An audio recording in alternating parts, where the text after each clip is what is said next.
In a kingdom forgotten by time, where mountains tore the sky and rivers glimmered like silver threads, there once ruled a king whose very name was spoken like a prayer.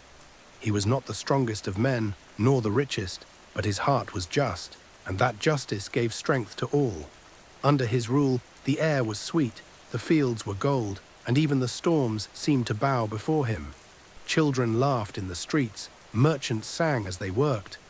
And when the king passed through the villages, the people did not kneel, they smiled. But peace is fragile, and the brighter the light, the deeper the shadow it casts. The king had a son, born beneath the crimson light of an eclipse. They called him a gift of destiny, but destiny, it seems, had teeth. As a child, the prince was adored, but as he grew, so too did his hunger.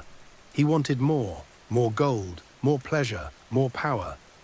When he looked upon his father's kindness, he saw weakness. When he looked upon his people, he saw tools. He believed the world owed him everything, and mercy was for the poor. The king tried to guide him. He spoke softly, hoping wisdom would reach where love could not.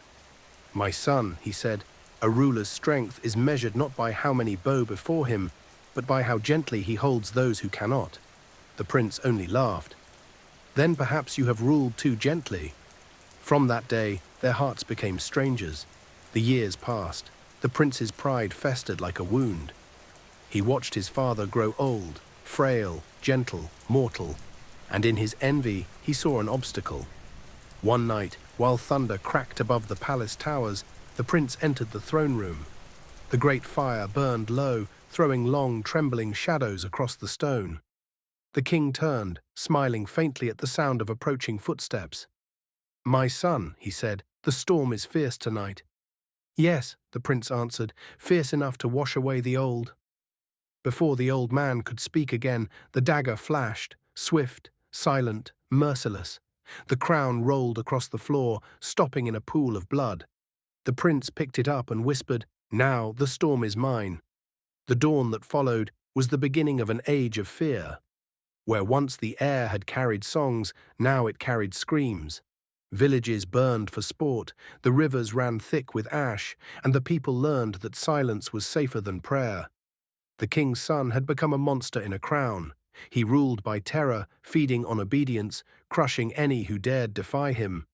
And yet, in the darkest corners of the realm, whispers began to rise, quiet at first, then growing like wildfire.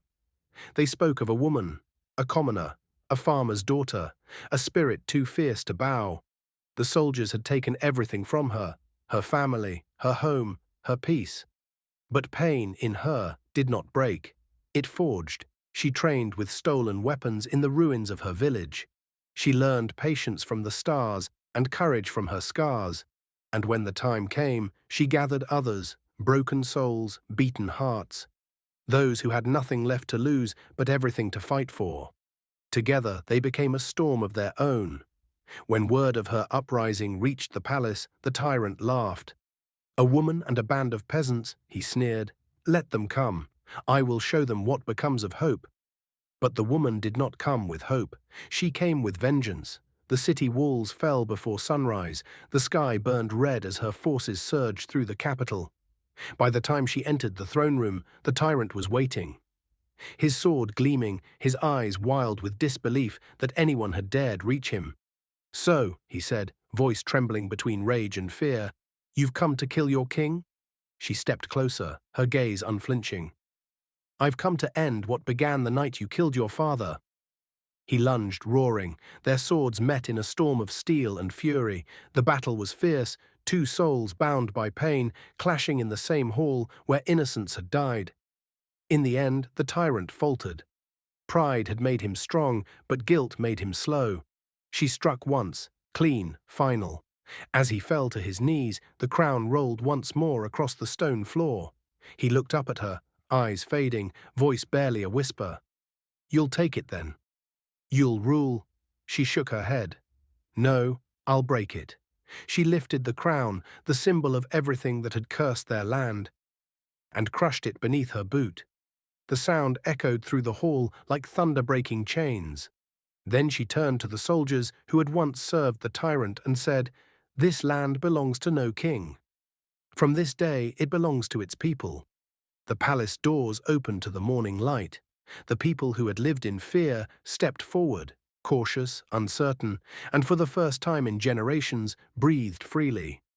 The woman walked into the sunrise, vanishing into the crowd, leaving behind no name, no throne, no monument. Only freedom, and in the stories that would be told for centuries, they would not remember her face, nor the tyrants, nor the kings before him. They would remember only this: that power is not inherited, it is earned and it is shared, and that sometimes, to end a line of kings, a single nameless heart is enough to change the world.